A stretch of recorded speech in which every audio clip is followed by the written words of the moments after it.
Hello everybody and welcome to another special reaction on Peace Beats with Dan Blackwell, as today we are getting into Wren's Chapter 7.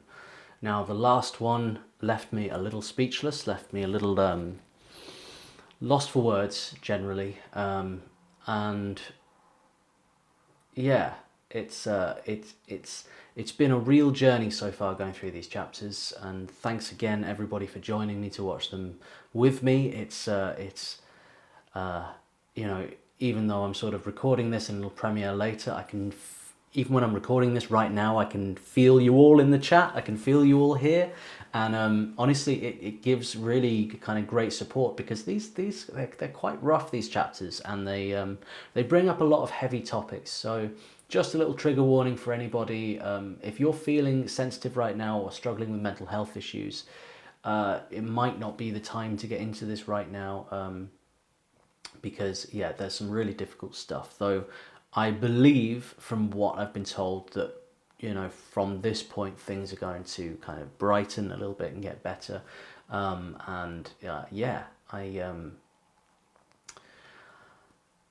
we shall see. As always, I've got absolutely no idea what we're getting into, so let's just jump in. Wren Chapter 7. Before he even had the test results, the doctor in Brussels glanced up from the form he'd asked me to fill out, and he said, "You have Lyme disease. We can run the tests, but I'm certain of it." I'd heard of Lyme in passing during my hours trawling the internet, but I'd never spent long diving into it. It was an extremely rare disease in the UK that you can get from tick bites, so it never really came across my radar. I sat there, puzzled for a moment. I said, can I get better? He said that many people go on to recover. Some don't. Right. I wanted to ask him so many questions, but my mind at that moment was totally blank. The test results eventually came back, sure enough, positive for Lyme, and the co-infection Bartonella, along with many other biomarkers which suggested autoimmunity and immune dysfunction. My whole life I'd been waiting for this moment, to have something printed on a piece of paper that showed that I wasn't actually fucking crazy, that I could shove in the faces of anyone who'd made me feel like a hypochondriac or like a head case. But when the moment finally came, I felt numb. It was hard to rejoice. I had the lingering PTSD from the psychotic meltdown the year before, which made it pretty hard to break into the realms of happiness. Instead, I did what I always do. I got home, and I took to the internet, and I researched the best ways to escape. The summer that I got sick, I spent 2 weeks camping in a small festival in Dorset. One night, me and friends decided to climb a nearby hill to build a bonfire in the woods. On the way there, the fields were full of long grass and deer. 3 people, all my age, who all attended that festival, came down with ME or fibromyalgia-like symptoms over the course of the next year. One was a friend of the family who was shut in a dark room for years because the light would be too intense for him. Before that festival, he was bursting with life, a successful capoeira dancer, reduced to a zombie. Lyme disease seemed to be as much of a medical labyrinth as ME was. On one side, there was a whole host of specialists who believed Lyme bacteria becomes chronic, evades the immune system response, can sometimes evade testing, and leads to debilitating symptoms unless treated with a long course of antibiotics.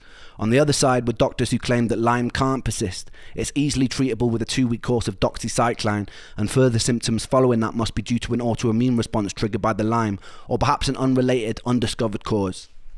I educated myself as best I could on all theories, trawling through research papers on PubMed, conversing people in support groups, often contacting leading Lyme scientists via email or phone to ask them questions. Lyme disease is caused by Borrelia, a spirochete bacteria that causes symptoms like extreme fatigue, confusion, joint pain, heart problems, digestive issues, anxiety, depression, and in extreme cases, hallucinations. So everything was adding up. I fell down internet rabbit holes of learning how Borrelia produces outer membrane vesicles, which contain outer surface proteins which can modulate your entire immune response, essentially dampening it for its own survival. It was a truly insidious pathogen, a smart one out of a twisted horror sci-fi. There would be online groups claiming it was created in a lab in Plum Island off America and weaponized. Due to the widespread suffering it seemed to cause, and given how hard it was to treat, it was easy to see how people gravitated towards these sorts of superstitions and speculations.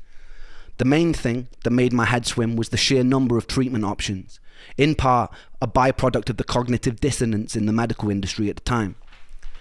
There were countless antibiotic protocols, herbal protocols, immune system modulating protocols, wackier ones where people would be stinging themselves with bees or swallowing certain helminth parasites to modulate their immune systems. It was a wild west, and I wasn't so naive to be unaware that there were a lot of quacks in that space, selling people snake oil, financially taking advantage of desperation.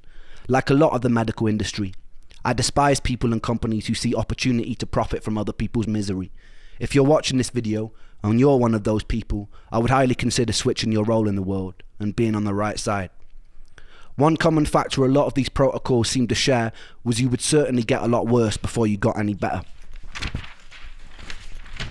There was something called the Jarisch-Herxheimer reaction. As you kill off the pathogens in your system, they release biotoxins in your body, which are eventually cleared out by your kidneys and liver. These can cause systemic inflammation, additional fatigue, brain fog, mood swings, pain, flu-like feelings. I was no stranger to these things already, but when they got even worse, it was a mental battle. I sought out as many success stories as I could, and I looked for common threads in the ones of the people who made a full recovery. It seemed like long courses of antibiotics were working for some people, but to do it safely I needed to be in the care of a specialist. The NHS were fucking useless. After multiple appointments, one with an infectious disease specialist, they told me the most they could give me was a couple-week course of doxycycline. I knew that probably wouldn't be enough. They told me chronic Lyme wasn't something that they recognised. I presented them with printouts of much of the research I'd gathered online for the most recent studies, which they dismissed. One of them told me I seemed obsessed, and they asked me if I thought about getting a hobby. I fantasised about dragging him by his tie across his desk and pressing a stapler into his skull. Then I politely got up and left. Doxycycline would lead to improvements for a short time frame, and then my symptoms would come creeping back. I tried many antibiotic and herbal approaches to treat the Lyme without much luck. I tried things like Rife treatment, which is essentially running an electromagnetic pulse through your body in hopes that it will kill the bacteria. I was desperate. It seemed that America took Lyme disease far more seriously than the UK, which made sense as it was far more prominent there. I settled on a doctor called Dr. Jemsek over in Washington, and when I could, I would busk or I'd sell music online to raise money.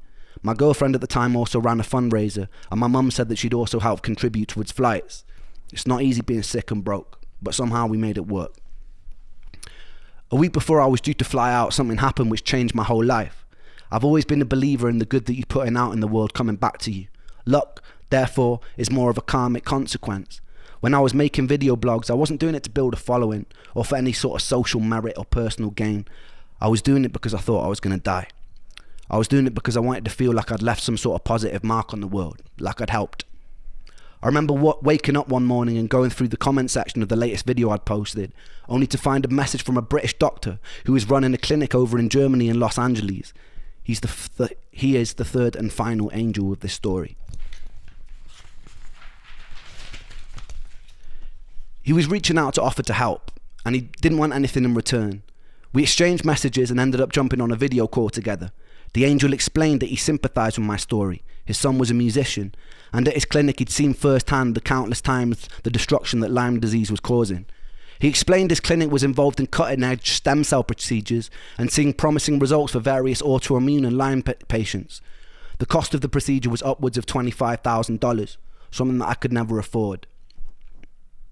But he said that every year he personally selected patients to attend his clinic for free. He would offer me the treatment free of charge. All he wanted me to do was document my experience. It made sense to me that if Borrelia was able to modulate the immune system for its own survival, that an intervention that focused on immunological homeostasis would help. The clinic also offered antibacterial IVs targeting the Lyme and various other treatments intended to build the body back up after years of chronic health complications. I was kind of in shock. When a stranger reaches out and offers something so generous, it's natural to doubt his intentions, but something told me to trust this kind offer. I really had nothing to lose, and as morbid as it sounded, my willingness to die made it easy to throw myself into a more experimental procedure. There was also some security in the fact that he wanted me to document my experience and share it with the world. If it had been more sinister, surely he wouldn't want that sort of exposure.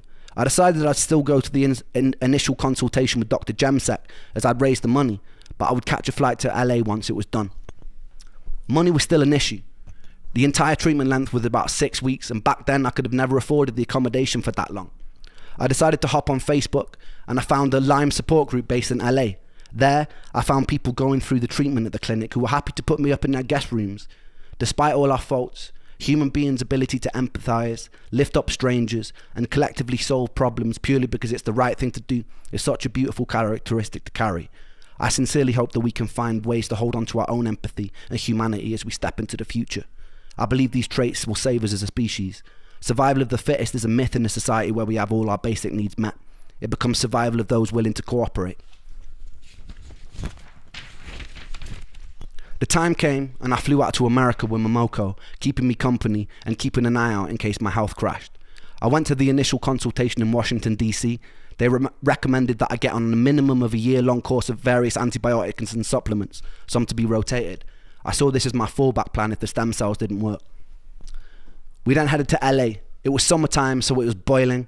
The clinic was based in Beverly Hills.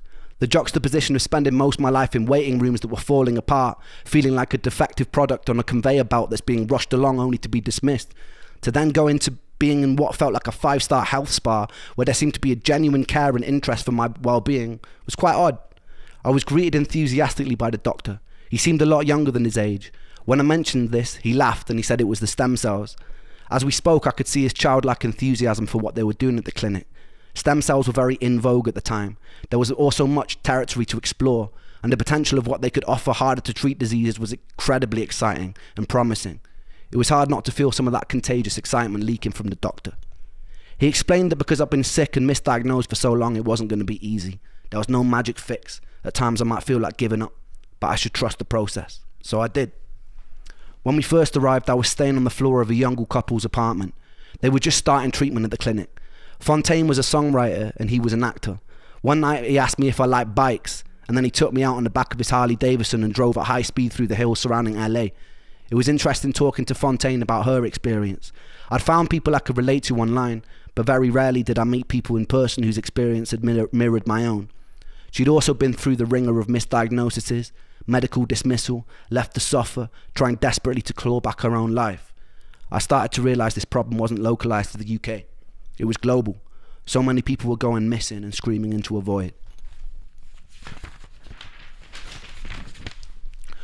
The first week at the clinic was aimed at building my body back up.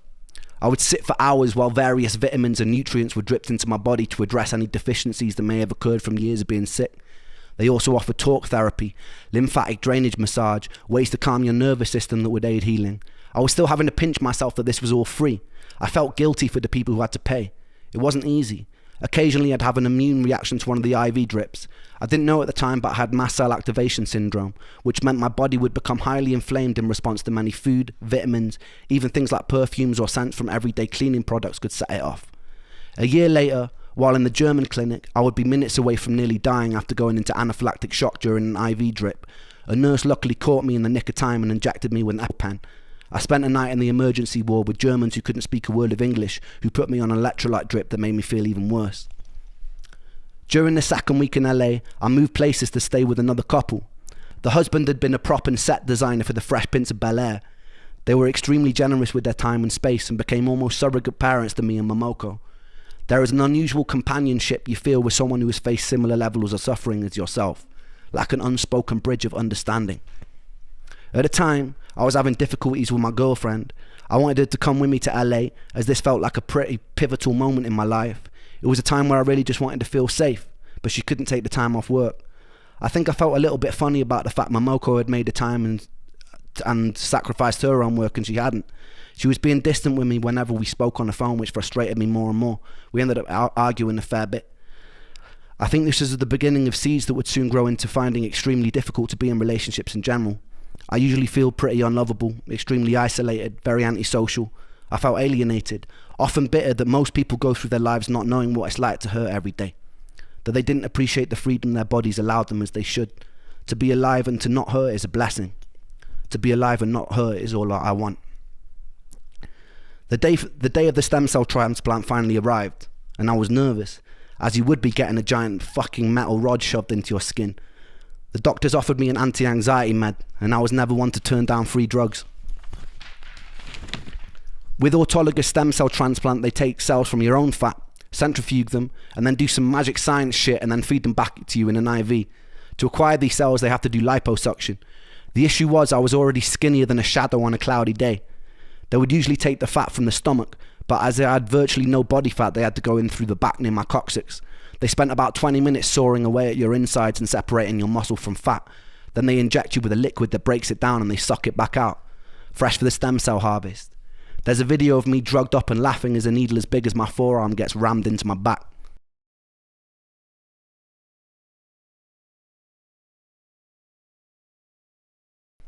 I returned home pretty bruised up, but full of hope. Like they're digging for gold. And so I'm pretty kind of bruised up. I've got these 2 little holes here where they took the stem cells out and they put them back in my arm. You can't really see on this camera because the light's too much, but I've got more holes in my arm than a Scottish heroin addict. I'd met people at the clinic who were further along the process than me, who were singing the praises of how much better they felt. For the first 3 months I didn't really notice much, but I was told it would take time. I was already doing somewhat better from the 6 weeks of IVs. It's an unusual psychological space to be teetering on the precipice of hope that your whole life could change. There's a certain tension and a certain excitement that comes with that. I was also having big problems with my girlfriend at the time. I'd found out some things that had really shaken my trust. In retrospect, I should have just walked away then and there, but I held on because part of me blamed myself. In my sickness, I held people at a distance, so I felt like I deserved negative things. We would fight a lot. The health problems added a whole new dimension to something that would be hard for any couple. I couldn't trust that she loved me as much as she said she did because of certain things that I found out. A few months after the transplant, me and her decided to get away from everything and stay with a mother on the south of Spain. One night, we were sat on the grass, looking up at the sky, being surrounded by avocado and lemon trees. It felt like we were in some sort of Eden-like paradise. She asked me to marry her. It was her way of proving that she loved me and would always love me. And I said yes, but I meant no. Even when we went to pick out rings, I just felt scared. I lost the ability to trust love. I don't fully blame her for that. She was an awesome person trying to navigate a complicated situation. I blame my sickness. My sickness was an inseparable from me, and so I blame myself. After about a month of being home, she sat down with me one day and told me she decided to move to Australia for a year. She told me it wouldn't change anything between us. I had my doubts. Despite the additional stress in my life, something amazing was happening. About 4 months after the stem cell transplant, I noticed the desire to leave the house. I noticed more colour in my skin. I joined a gym that was a 3-minute walk from my house. I started working out for the first time in years. Music started pouring back into my life. I was singing more. I was producing more. And this was all leading up to my favourite chapter so far.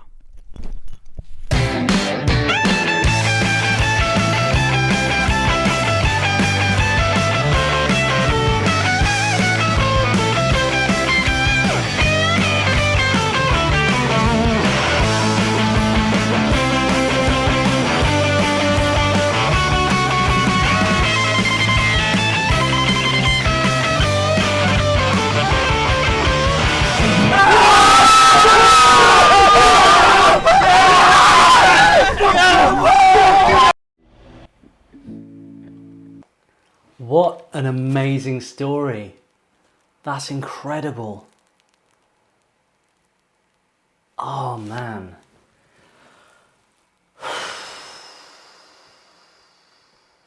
There's always so many things to go through there. I just love how honest and open he is about the whole process, and it takes a lot of like self-insight and self-awareness to kind of know that like why you feel the way you feel and why you can blame yourself for things and the guilt, and you know it's not everybody's aware of that, so it's a great power to be aware of that, to understand your feelings.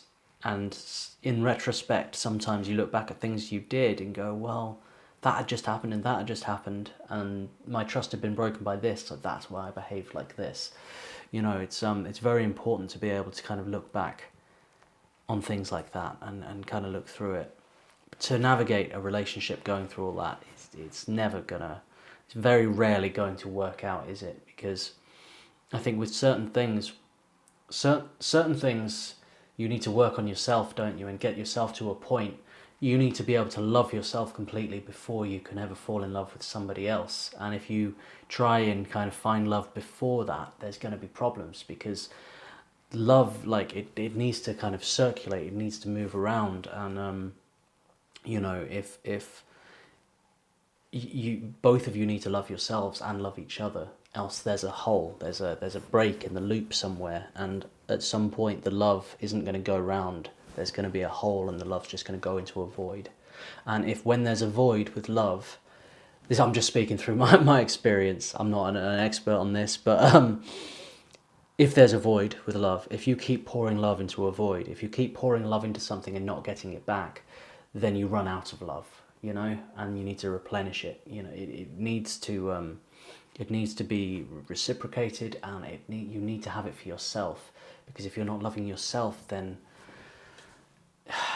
you know, how can you ever properly receive love if you're not able to do it yourself? So I think it's important in situations like that, when you're going through like a massive change, like psychologically, whether it's mental health or physical health or whatever it is, when you're young, you know, I'm not saying that you should like go and break up with whoever it is, but if you're sort of in between or whatever, you're kind of like seeing people a little bit, but you're also kind of single, well, just be single, you know what I mean? Like just don't distract yourself. Take the time to work on yourself before you go running into a relationship, because that can have like detrimental effects, and you could end up building a relationship on sand, you know, that's not on sturdy ground there.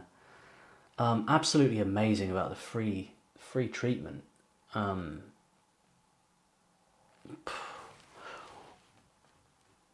What would have happened if he had never spoken to that guy, if that guy hadn't selected him? It's just, God, doesn't bear thinking about. But an angel is the best way to describe it, isn't it? And Ren's had such a journey here through these chapters of navigating between demons and angels. It's not always easy to see who's who. But some angels are just so pure and they shine so brightly, you know straight away, you know, and they come in many forms. So it's really wonderful that happened, and that the stars aligned there and it all came together. I just can't believe what that feeling must have been like to be like, hang on, I want to get out of the house. There's a gym there. What happens if I go in? What if I pick up some weights, do a little running? That feels good, actually, you know, for these natural urges to come back. And I really felt what he was saying about sort of gratitude for not being ill, for not suffering, and imagining the jealousy of somebody who suffers every day, to see most people who are walking about absolutely fine, complaining about stupid shit, you know. And I think we've all had it, right, where you're well and then you break your leg or something, and you suddenly realise how good you had it before you had a broken leg, and you could just walk around and it was fine, you know. And you get a little jealous of all the people walking around, and you think to yourself, when my leg's better, every day I'm going to think, thank God I haven't got a broken leg. But it's very easy to kind of slip out of that. I try really hard. Well, it's become kind of habitual now, but when I wake up in the morning, I just think about everything I'm grateful for, and it just gives context to every day, you know. No matter what you're kind of going through, no matter what ailments you may have, there's always something to be grateful for, isn't there? Something you do have. And I like to just focus on what you do have. And yeah, just remember that you kind of owe it to everybody suffering in a way. You owe it to yourself as well. You owe it to you just owe it to live in gratitude, I think, as much as you possibly can. You know, and some days that's not easy to do. Like, there are hard days and stuff, but yeah, it's I think it's very, very important to take regular stock in that way of things that are going well in your life and be grateful for them. And sometimes I think to myself, just getting in like a hot shower or something, I'm like, this is so lucky that we're alive at the time we're alive right now. I can turn the heat up a little bit. Like, what a luxury that is. Like, how many things, there's a cupboard full of food, you know, there's a roof, it's raining outside and you're not wet. There's a lot to be grateful for. So I got a little bit of that takeaway from this, and I feel that this one, I don't feel as it was really uplifting, this one. there were tough moments, but I feel really excited for the next chapter, and I'm looking forward to kind of getting into the last episode of this next week, and just it all coming together and just finalizing this journey. And then I think I'm going to understand Ren's music on another level again once I finish all the chapters. Very well laid out, very well put together, very thoughtful in the way they've been done, these chapters. It's very, very interesting. I don't know what song this is going to be, but let's jump into it and see what it's all about.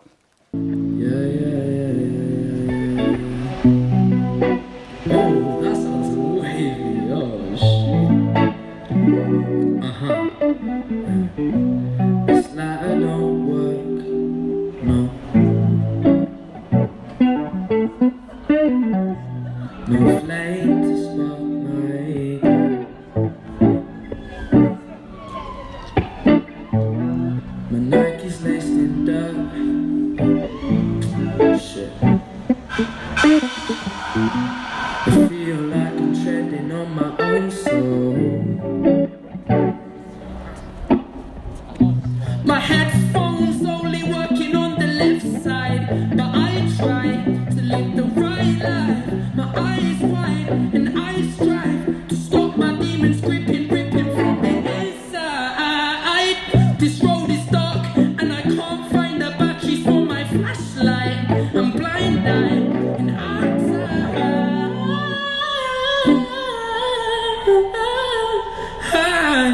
Red, go.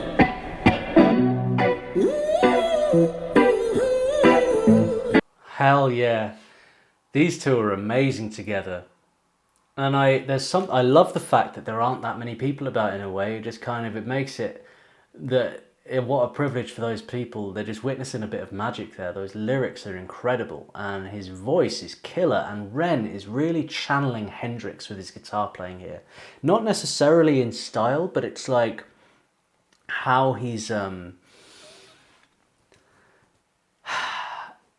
fitting around the vocals so beautifully. He's not just sort of like just playing a chord progression or anything or noodling. It's like it's real interweaving in a very Hendrix-esque way, I think.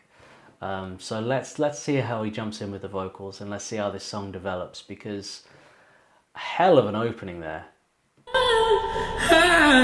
Red, go.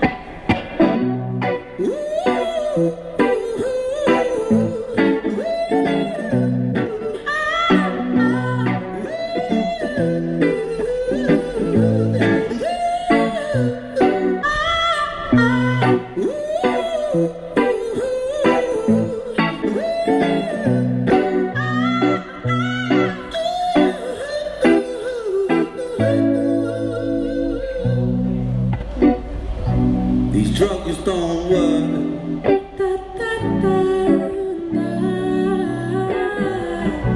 The pain, it takes control. Blood-stained shirt.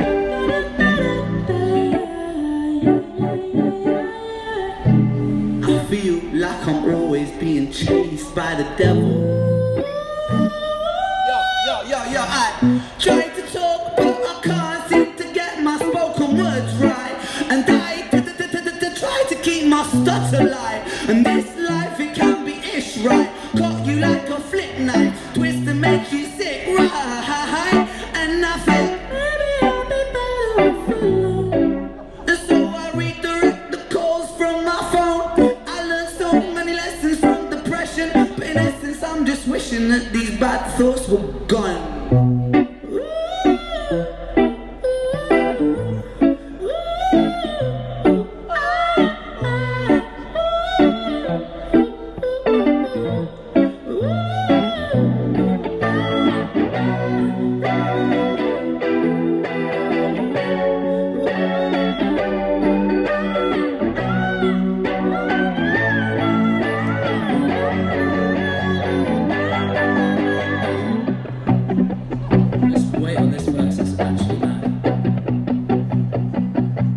Sometimes I guess, sometimes it's when it's like time is is against me. In my mind, I kind of mind, yeah, though my mind, it tortures me. But I shine, cause when I shine, it's like my shines, they set me free. And I rhyme, I shine so bright, these rhymes come out of me. Times I bleed, times I crawl, times I slip, times I fall, times my back's up against the wall, so hard that the whole building could fall. Times I bruise, times I break, times I'm true, times I'm fake, times I'm when the forward is to open and just swallow me for goodness sake. I think I'm gonna break, cause the ache in his face, I'm awake in the world full of days, I'm no kid. Pressing the brakes with the brakes, they break, and I'm my universe is the relate in the way. Wait at the world, don't wait, we make mistakes when it's all at stake.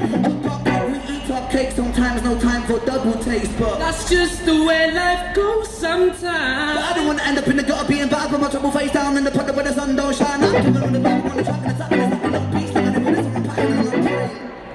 Oh Lord, take this pain away.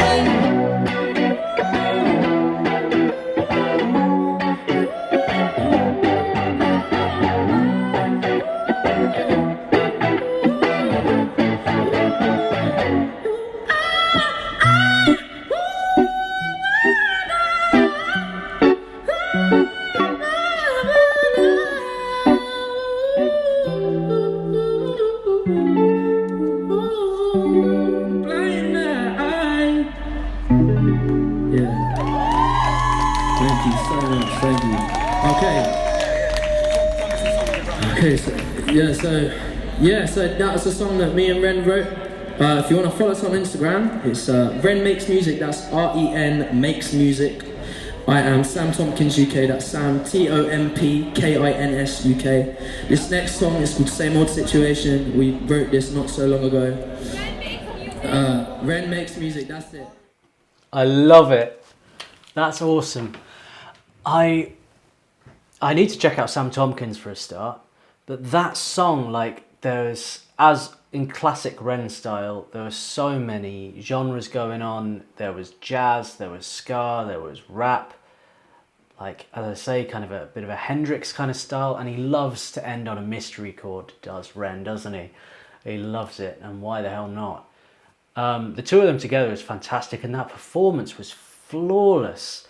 I've talked about this before with, like, Ren's busking, but it's another kind of pressure, like, to perform so clean when there's so many things going on in public, to like, for things to just kind of roll off, like the sound of like loud buses or sometimes strange people getting involved, or like you never know what's going to come at you. So to be able to kind of operate and perform at that level, that relaxed, I mean, yeah, you've just got to throw yourself into it. And you could tell they're doing that. They're both, you know, like, easing themselves in. They've got a few cans of Stella there. They've got some cigarettes. They're treating this as it's their living room. You know what I mean? Like, let's just go out there and just be totally chill. You know, and then that's the best way to do it. And then they clearly are, like, so relaxed doing this.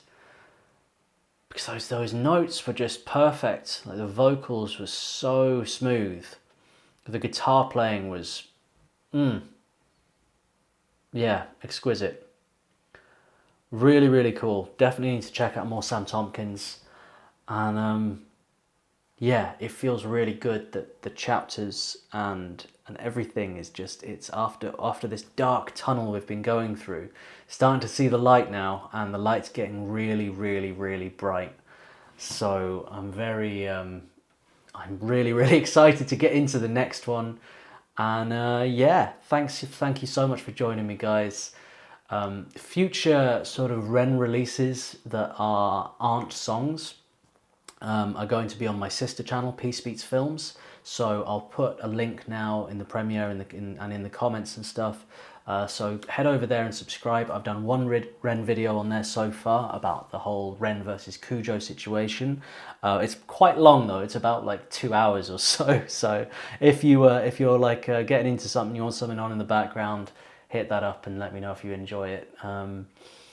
But yeah, wow, that was really, really great. Take care, everybody. Have a lovely week. Peace and love.